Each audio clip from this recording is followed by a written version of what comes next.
الحمد لله رب العالمين. الحمد لله رب السماوات ورب الأرض رب العالمين. وله الكبرياء السماوات والأرض وهو العزيز الحكيم. الحمد لله الذي بنعمته تتم الصالحات. ربنا لك الحمد لك ترضى، ولك الحمد إذا رضيت، ولك الحمد بعد نحصي ثناء عليك أنت كما أثنيت على نفسك. صل اللهم وسلم وبارك على سيد الأولين والآخرين محمد وعلى آله وصحبه أجمعين ومن تبعهم بإحسان إلى يوم الدين. أشهد أن لا إله إلا الله وحده لا شريك له الملك الحق المبين، وأشهد أن محمدا عبده ورسوله صفيه من خلقه وخليله وأمين على وحيه. يا أيها الذين آمنوا اتقوا الله حق تقاته ولا تموتن إلا وأنتم مسلمون. يا أيها الذين آمنوا اتقوا الله ولتنظر نفس ما قدمت لغد واتقوا الله إن الله خبير بما تعملون. With the respected brothers and sisters in Islam, all praise and glory and thanks are due to Allah subhanahu wa ta'ala. We owe Allah subhanahu wa ta'ala everything we have. We are dependent on Allah subhanahu wa ta'ala for all our needs. So we need to do our best. One, to express our gratitude to Allah subhanahu wa ta'ala in words and in deeds. أعملوا آل داود شكرا, by sincerely thanking Allah subhanahu wa ta'ala and realizing how much Allah has given you. Just compare to the people who are suffering across the world. When you wake up and you find yourself alive and healthy and your family are there and you have a house, you have an income, job, all of these are great blessings from Allah subhanahu wa ta'ala. You should never take them for granted. And indeed, by using whatever Allah has given you, fi sabilillah. That's how you express your gratitude to Allah subhanahu wa ta'ala. He gives you health, you pay the zakat for your health. Give you time, you also use it fi sabilillah. Give you skills, money, resources, influence, connection, you use these fi sabilillah. And Allah subhanahu wa ta'ala promised the more you do that, the more He will give you. وَيَدَّعَدَّنَا رَبُّكُمْ لَإِنْ شَكَرْتُمْ لَأَزِيدَنَّكُمْ. And then you do your best to pray to Allah subhanahu wa ta'ala and show Him your needs. Show Him, beg Allah subhanahu wa ta'ala. Allah subhanahu wa ta'ala loves that you ask and does not like it if you don't ask Him. وَإِذَا سَأَلَكَ عِبَادِي عَنِّي فَإِنِّي قَرِيبٌ أُجِيبُ دَعْوَةَ الدَّاعِ إِذَا دَعَانِ فَلْيَسْتَجِيبُوا لِي وَلْيُؤْمِنُوا بِي لَعَلَّهُمْ يَرْشُدُونَ. My dear respected brother and sister in Islam, again the whole world attention is still on Palestine and Gaza and on the West Bank, where there are hundreds of martyrs already this year and thousands of people were arrested. And but of course, situation in Gaza is, there are no words to describe it. I mean, you wish that it is not true. You wish that this is a movie or a video game or nightmare. But then you realize that's not. That's a reality that is unfolding. It's a massacre of unthinkable scale, genocide, tragedy, devastation. All of these continue in front of the whole world, and it's only getting worse. Because with the incursion ground, it's going to even get worse. And the plight and suffering of the Palestinians, of course, has continued. The numbers are shocking. We're talking about more than 10,000 were killed, thousands maybe under the rubble, hundreds of thousands displaced, tens of thousands injured, orphans, people who lost everything, people who lost their lives, lost their family, lost everything. A high percentage of houses are demolished, buildings. So the northern part of Gaza, a lot of it is not livable anymore. It reminds us of something that we have seen in recent time, genocide in Bosnia. But also there is something else that is very symbolic. The large number of Palestinians walking along the highway from north to south. If you search maybe all of us, we did not live to see we were not there in the catastrophe of 1948, the Nakba, when Palestinians were pushed away from their cities and their neighborhood and their houses. But we have seen those pictures of 1948. Now we see it alive. It's exactly the same thing. 1948 again. People who leave everything behind and they go for safety with whatever they can. Ironically, many of these, their parents were refugees. Because when you hear Jabalia and the Shatta, these are refugee camps.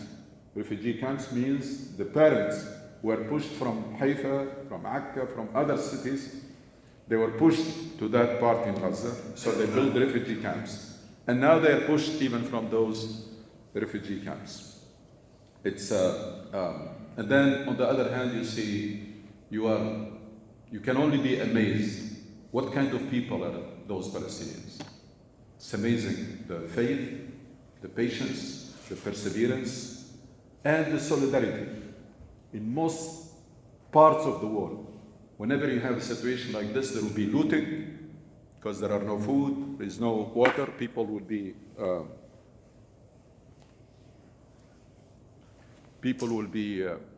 maybe even stealing from stores or from each other, etc.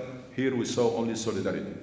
Whatever people have, whatever food, whatever water, they just split it and they just share it with each other. So it is really amazing to do that with all the pain and anger. And of course, we share the same pain and anger here, and especially the feeling of helplessness, that there is hardly anything you can do. You watch what's going on, and that feel of helplessness or ajiz, and it really adds to the pain. Now, I mentioned numbers, but these are not numbers. These are people. These are lives. And families that are now, some of them were killed, some were injured, and some are displaced, and some are arrested. That's how families are torn apart in Palestine today. Again, we have the option either to keep watching passively and feeling all that pain and anger and do nothing about it, or what I recommended and I keep recommending is to ask ourselves the tough questions. Why this is happening? What can we do about it? Why this is happening, and what can and should we do about it, as the brother asked earlier. What can and should do about it in the short term and in the long run. And this requires us, one, to understand, and two, to act. Understanding and acting. And unfortunately, we have problems in both. Our understanding of events and deen is very superficial, and our action is not effective. Now, we're still reactionary. We'll still act after the fact, and act temporary, and act without agenda, and do not sustain our activities until we get things done. Our activism is still venting out anger. We go for one protest, we have a press conference, press release, and then we go home, mission accomplished. That's gonna lead us anywhere. Nothing will change if we're gonna continue operating that way. We need to be able to diagnose and solve the problems from the roots, because our mission and our deen is a deen and mission of change. Allah subhanahu wa ta'ala does not like to see us stagnant. People, we have a powerful religion, very inspiring and very empowering, that changes people, and those people will change their reality. But that's unfortunately not happening. Why? Again, because of the shallow and superficial understanding of the deen and of what's going on, and then because of in the deen we don't get to the essence of it.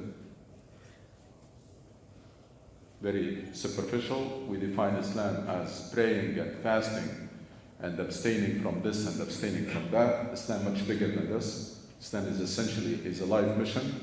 And then when it comes to problems and crises, we don't get to the root causes of them. We always deal with the symptoms and always reactionary. Example, Palestine. The root cause of problems in Palestine is occupation. How much did we do to work against occupation? We don't. Now we wake up only when there is a war or crisis. We respond and then we go to sleep. So we don't tackle the root cause of the problem that is on occupation and settlement. And then we tend to go for easy solutions. They're not solutions actually, but the easy approaches. We sit down and keep talking about issues, not doing anything about it. And then complaining, and then blaming others for it, and find excuses and justification for our own failure of doing what we are supposed to do. Even though Quran teaches us that to take responsibility and take charge for anything that happens to you. قُلْ هُوَ مِنْ عِنْدِي أَنفُسِكُمْ. Quran says, when things go wrong, you only have yourself to blame. When it comes to the action, that's in understanding. When it comes to the action or activism, again, we're still reactionary. We react after the fact, not proactive, no agenda. Our activism is seasonal. Only when there is an election, only when there is a crisis, we get mobilized, and then we go to sleep. It's very short-lived, and then it's not driven by agenda. We don't work for a purpose and keep working on it day in, day out until we get it done. So it is not sustained and it has no agenda. And that has to change. That kind of activism will change nothing. If we're going to continue with that understanding and with that type of activism, that will change nothing. So we need to revisit our understanding of our deen and of what's going on. For the deen, we need to get to the essence of our deen. For what's happening around us, we need to get to the root causes. Enough being superficial in understanding or in action. And in doing that, we need to forget about quick solutions. Please, let's accept that whatever deterioration happened over centuries and decades are not going to be solved in a day or a week. Because a lot of time, that's what makes us disappointed. Because when we get mobilized, we are dreaming of quick results. And when that does not happen, and it will never happen, then we become very disappointed. So you call on people and say, we need to mobilize. And we went for a demonstration, but nothing has changed. No demonstration will change anything. Anything that was achieved, any change that was achieved, look what was behind it. You find people who were working day in, day out for years on educating the public and rallying and putting pressure, etc., until they get things done. So we need to learn that there are no quick solutions, so that you don't be disappointed and you don't relax after you get any minor achievement. A lot of times we become so excited when we achieve something and we forget that this was just one step in a long journey that you have to, yes, you can celebrate it, but you have to quickly build on it. So we need to break this cycle of firefighting. Firefighting means working only when there is a fire. And then we go to sleep. As I mentioned before the Jumu'ah, there is a community that is driven by crisis. That's our current situation. And there is a community that is driven by mission. That's what we should be. And that was the prophetic community that was driven by mission. And it is that mission that kept them mobilized and united for so many years. All the achievements they made did not make them relax their efforts. They never said, that's it, we are there. They kept from nowhere. They started a small group in Mecca, and it was a great success story. But all the successes they achieved never made them relax their effort or thinking they're already there. It's always the Prophet ﷺ as the greatest leader who has walked on earth. Before a phase is completed, Rasul ﷺ will start another one. Why? To keep his community mobilized and united, because if there is no challenge, if you don't raise the bar, people will become relaxed or complacent, and stagnation brings all the divisions and all the problems. And that's one of the reasons why we are divided, because stagnation brings up all the problems and division and mission, and that's what unite people. Just go and ask, and maybe you are part of this. Ask about the story of any Islamic center that was built in this country. It's an amazing story. I heard it across the country, visiting communities. It's very inspiring story when community was so united for a goal to establish an Islamic center. It was a dream, then it was turned into a plan, and then they have that prototype, they keep seeing it while they're still praying Jumu'ah in the basement of church or renting a place, etc. So that dream made them forget all the division. No madahib, no ethnicity, nothing. The moment they achieved that and inaugurated the center, because nobody raised the bar, then suddenly people remembered that they belong to different madahib and they belong to different ethnicity, and all the division and then the power struggle, and then one side of story is very inspiring and the other side of story is very disappointing. And that shows you how visionary the Prophet ﷺ was. He never allowed that to happen. When they signed the Treaty of Hudaybiyah, which was a milestone, when Quraysh, the prestigious tribe that used to look at the community of believers as renegade, sit down on the table and sign a treaty. It's like two countries, two states, sign a treaty that was a milestone. Did the Rasul ﷺ say, that's it, we are there? No.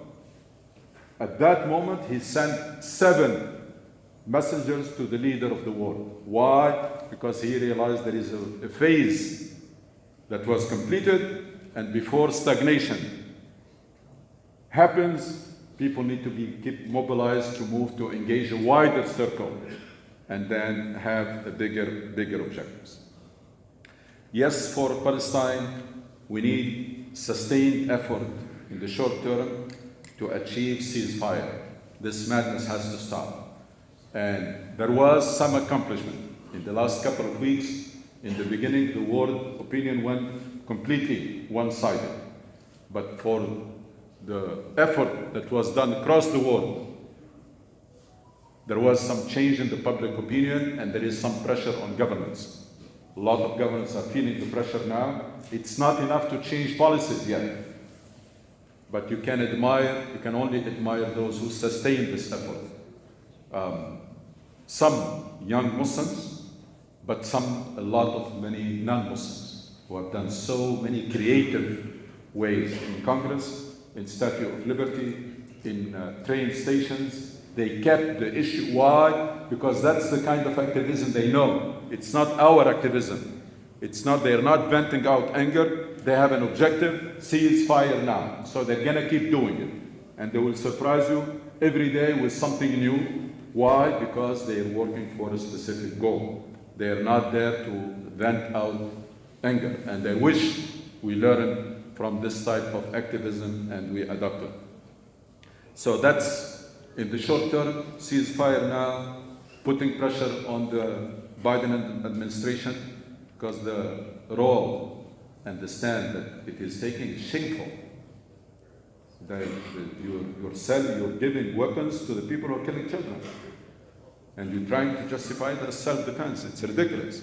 And then in the same speech, you say we're helping Ukraine because it was invaded by Russia, but we're helping Israel. It cannot be more ridiculous than this. If you're helping Ukraine because it was invaded by Russia, then you should help Palestinians because they are invaded by Israel. Or at least stay neutral, not helping those who are killing children. So in the short run, that's what we should be doing. And alhamdulillah, there are a number of organizations that started the campaign. They made it so easy for you. Inshallah, hope with the cooperation with the inshallah masjid, send you the QR codes where you can just contact your representative and they will give you even some suggested statement. It will not take 2 minutes from your time. The least you can do. There are Muslim organizations and there are non-Muslim organizations. Hopefully we'll make those available either online or inshallah we'll print them and put them in the bank. So stopping this madness, is it possible? It is possible. It's already bringing some results. But it did not reach the level of pressure that will change policy. So you need to keep doing it. If you want policy, now the discourse has changed. But if you want policy to be changed, then you have to multiply your efforts. But then we need to ask ourselves from now, then what? We wake up days from now or weeks or whatever, and then there is a ceasefire. Are we going to go to sleep again, waiting for the next war, or are we going to switch and start working on the root cause of the problem, which is the occupation and settlement? And then keep the momentum. When you build the momentum, don't lose it. Because it's very hard to build momentum. So when you build it, you need to keep it. Just switch the goal. Rather than ceasefire, rather than humanitarian aid, it becomes end occupation. And roll back settlements. And keep the momentum. It takes a year, it takes generations. There are causes that took generations to solve.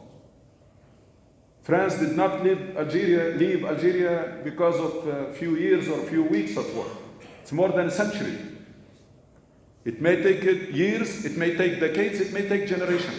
You just have to keep doing all what you can to push your cause and advocate it and push it forward.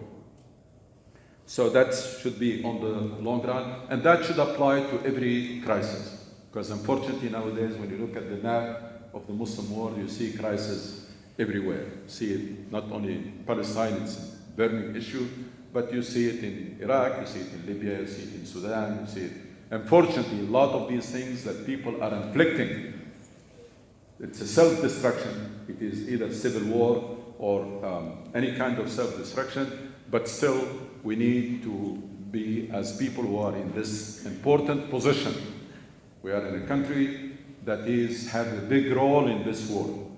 So if we become better organized and more effective, then we can have a say in the US policy, and that can make the difference both domestically and overseas. Other than that, we're going to just keep watching, complaining, maybe protesting, or helping with the relief, which is great, noble, but that does not change anything. No, just protesting will not change anything, especially if it is seasonal. Helping the relief efforts, you're dealing with the symptoms, not with the root cause of the problem.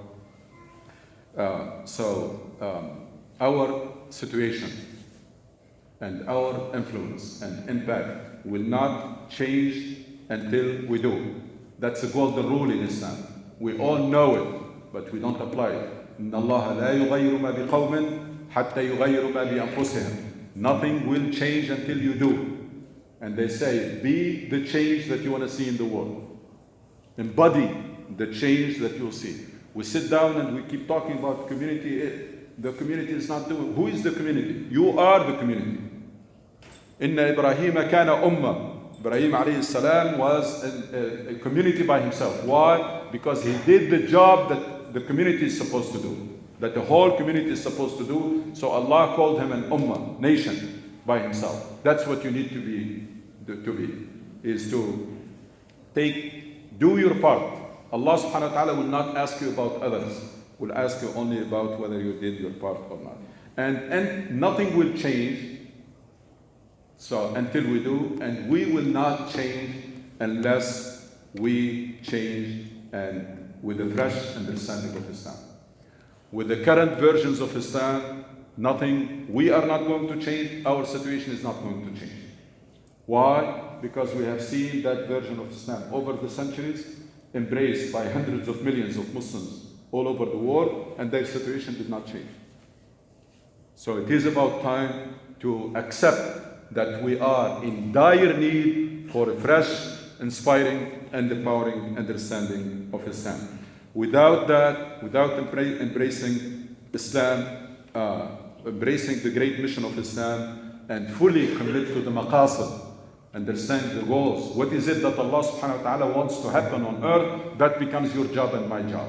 It's not because that Allah needs us. Allah is free of all needs, but gave you the responsibility, gave us the responsibility and the honor to do His work. It's a great honor, but also it's a great responsibility that we should realize and accept, which is to understand and fulfill muradullah. معرفة فهم وإنفاذ مراد الله. To comprehend and execute the plan of Allah subhanahu wa ta'ala. And on top of all the purpose of Allah subhanahu wa ta'ala comes justice for all. Not just for ourselves. Allah subhanahu wa ta'ala assigned us the task to establish justice on earth, not for ourselves, but for everybody. And to free everybody. To make sure that everybody has the freedom of conscience and the freedom of speech, etc. These things, Allah subhanahu wa ta'ala assigned the community of believers to ensure that they happen. In order to do that, so that's in terms of understanding. When it comes to the action, we need to be much more effective and much better organized. A lot of time, my dear brother and sister in Islam, what needs to be done is clear. But why it is not happening? Because we are not organized. What does it mean why we're not organized? I'll give you an example. Every time there is a problem, there are Muslim organizations or Islamic centers will send an email. Send it to thousands, to hundred thousands, or to millions. How many do you think are going to respond? Very small fraction, and we don't even know it. With this kind of work, nothing is going to happen. Even Muslim leaders, when they go and meet public officials, they are not taken seriously because they know that they represent nobody. Just imagine we have a number of people, and I hope we can start this here and maybe franchise it in other Islamic centers and other cities and other states. Imagine we develop a list of people, 50, 100, whatever number, of people who pledge and commit that when they get an email like that or a text message, they will respond immediately. Talk to your representative, talk to your representative. We're having a demonstration today, unless you have something that, unless you cannot do it, you respond. Imagine we have that number of people. Imagine we have it in every mosque. And then when we ask to meet the public officials, after that official have received thousands of emails and calls, they will take you much more seriously. They will give you an appointment on the same day because they understand the language of numbers. But if you talk to them about an issue and your community only 2 or 5 or 6 call or send an email, they're not going to take you seriously. They will serve you tea and they will give you a picture and then you go. But nothing is going to happen. After you leave, nothing is going to change. And that's something that we can do. And hopefully we will work on this practically. Started here in our mosque, having a community of brothers and committee that will reach out to everybody or have a list and get the contact information, but contact information of the people who pledge and commit that we will respond. You send me an email with a link, I'm not going to just see it and no, I'm going to click on that link and then contact my representative. Every time you ask me to do that. And that can take our activism to much different level. Something simple. By the way, it is being done by communities that are affected, that we complain all the time, why the government is listening to them. Why Congress is listening to them? Because that's what they're doing. Because they have a very solid, dedicated people who, when they conduct a campaign, they know they respond. And then when their people respond and they go and meet the public officials, they are taken much more seriously. So this is something practical that we can start, inshallah, and we will start it. We'll start it for Palestine, but we're going to continue. But hopefully we get a solid number of people who make that pledge and that commitment so that we can take our activism and action to a different level. وَتُوبُوا إِلَى اللَّهِ إِنَّهُ غَفُورٌ رَحِيمٌ.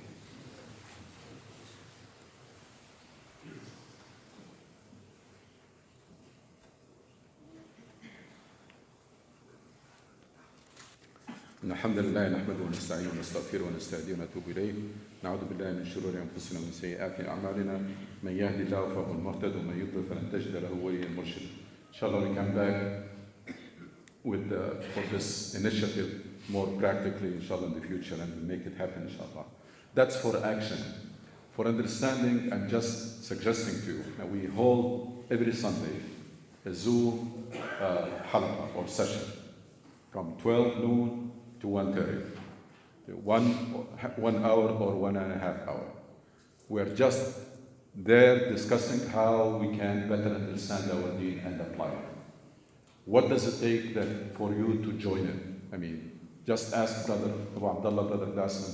He will give you the way you can join it. And come not just to listen, come with your questions, with your thoughts. Enrich that debate, because that's what we're discussing. We're always discussing how best we can understand our deen, and we can implement it, and we understand. We discuss also current issues. We do tafsir of verses of the Quran. It has been there for a number of years now. Was here in person. Now it's even more practical and more convenient. So make sure that you inquire about it and see how you can join that group and attend. And hopefully these two practical initiatives that can help us improving our understanding, increasing our commitment to the deen, but also serve it in a much more effective way. ربنا اتنا في الدنيا حسنة وفي الآخرة حسنة وقنا عذاب النار. اللهم اشف مرضانا وارحم موتانا وتوفنا وانت راض عنا. اختم بالصالحات أعمالنا واجعل خير أعمالنا خواتمها وخير أيامنا يوم نلقاك. متعنا اللهم بالنظر إلى وجهك الكريم. ربنا ارحم والدينا كما ربونا صغارا وارحم موتانا جميع موتى المسلمين. اللهم احفظ أهلنا في غزة. اللهم احفظ دماءهم وأعراضهم. اللهم آمنهم استر عوراتهم وآمن روعاتهم. اللهم فرج كربهم. اللهم تقبل شهداءهم. اللهم اشف جرحاهم. اللهم آوي مشرديهم. اللهم كف عنهم العدوان. اللهم احفظ المسلمين في كل مكان. لا إله إلا أنت سبحانك إنا كنا من الظالمين.